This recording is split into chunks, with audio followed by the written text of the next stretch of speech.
We're now going to talk about one stock that has been a big outperformer in the last 1 year, Affle India. The stock is up 146% in the last 1 year, and it was a very strong quarter for them with a 60% jump in revenues, 300 basis points improvement in margins, and an over 40% rise in the bottom line. So let's talk to the management of the company. As I said, it has been a big outperformer. Anuj Khanna Sohum, the Chairman and Managing Director and CEO of Affle India, is with us. Anuj, thanks for joining us. It has been a very, very strong year and quarter for you. But just want to understand whether this growth rate is sustainable and what could the big growth triggers be for 2021? Well, good morning. Thanks for having me over. Well, let's start with the fact that Affle is a global consumer platform focused on marketing, digital marketing transformations in global emerging markets. And in the year 2020, we laid a solid foundation for Affle 2.0 plans, which is reflected in our strategy, our execution, and also our financials. And this plan is for the decade ahead, where we are committed and are investing for future growth and committed to delivering reach for over 10 billion connected devices by 2030. So definitely, Affle is built to last, and Affle is investing for sustainable, predictable, cash flow positive, capital efficient growth. And that's seen even in the Q3 performance and results, where you would realize that not only are we delivering solid profitability at 20% PAT, 25% EBITDA, but also making sure that we're consistently investing in new product launches, in ensuring that our tech IP and the technology team is consistently growing and also expanding our geographic presence. So there is definitely key elements in our execution and financials that reflect towards sustainable growth and long-term plans for the company. And the growth in this quarter, or even in the 9-month period that has gone by in the current financial year, we have seen consistent broad-based growth. It's coming from existing markets, it's coming from existing customers, it's also coming from new customers and new markets. It's a very broad-based, healthy growth across our entire consumer platform proposition. And we have also seen a massive trend, the consumer trend, which I believe is a multi-year technology transformation trend that we are going to see, where the consumers across global emerging markets are going to be investing a lot more of their time, attention, as well as their spending power through mobile as well as connected devices. So we're going to see a lot more consumption happening on digital platforms.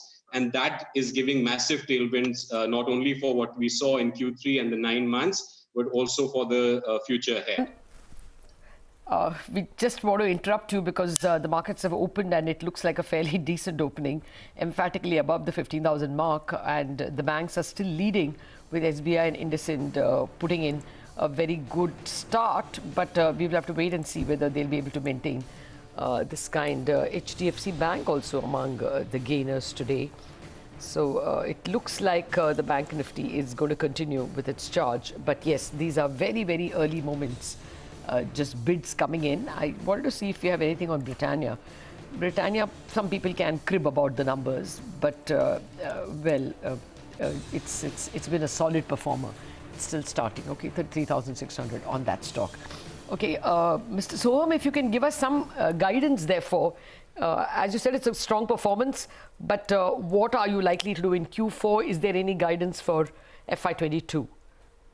Well, we don't give particularly any short-term guidances, but it would suffice to say that we have a very solid, tailwinds that we are seeing in the industry, especially from the consumer front, on the way the consumers are adopting mobile and connected devices across global emerging markets. And therefore, the marketers are, and any businesses, are now looking at investing more on digital and going digital and transforming fundamentally for digital experiences for consumers, whether they are traditional businesses or they are digital first businesses. All of them are investing heavily on digital. So therefore, the trends for Q4 should be in line with what we have seen throughout this financial year, which is consistent growth, profitability, cash flow positive performance. And one thing that I'm particularly proud of is that if you look at the 9 months period, the cash flow from operations have actually grown almost 118% compared to what it was in the previous financial year. Yeah, I noticed that cash flow. Doing very sensibly.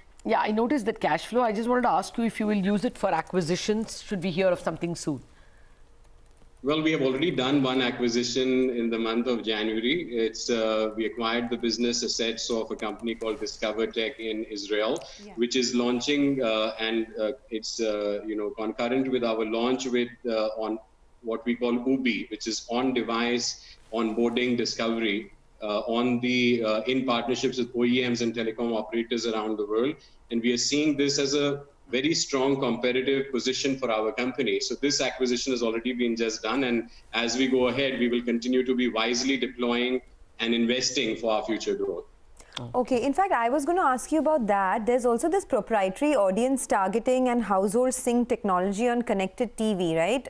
Is that the same thing that you're talking about? And what could the revenue potential be from this new launch?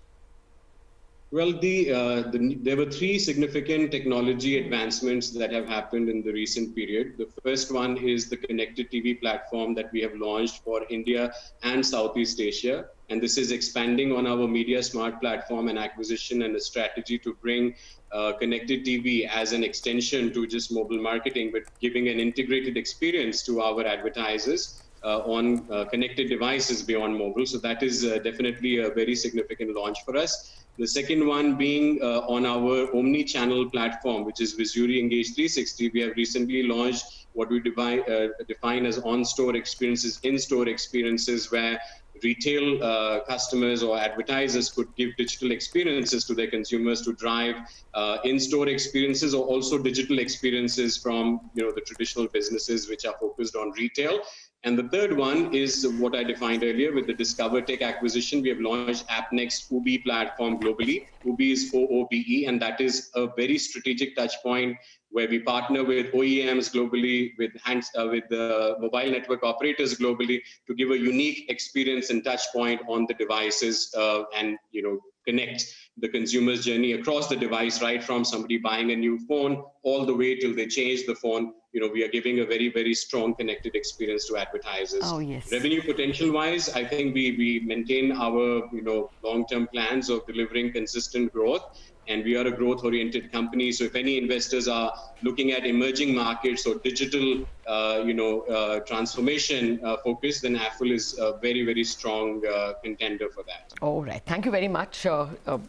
Sohum, for joining us with those details. The stock's trading high at 69 times, but then it's also showing excellent earnings growth. Great experience for advertisers, but not for those of us who get bombarded with advertisements. Absolutely. I suppose, but there's no choice. Okay, the stocks are looking like it's going to be an emphatic start over the 15,000 mark, and it looks like banks will spearhead it, but M&M also is up among the gainers, and Britannia has been completely forgiven for the somewhat soft volume growth. I guess it was, expected on expected lines, and therefore 1.7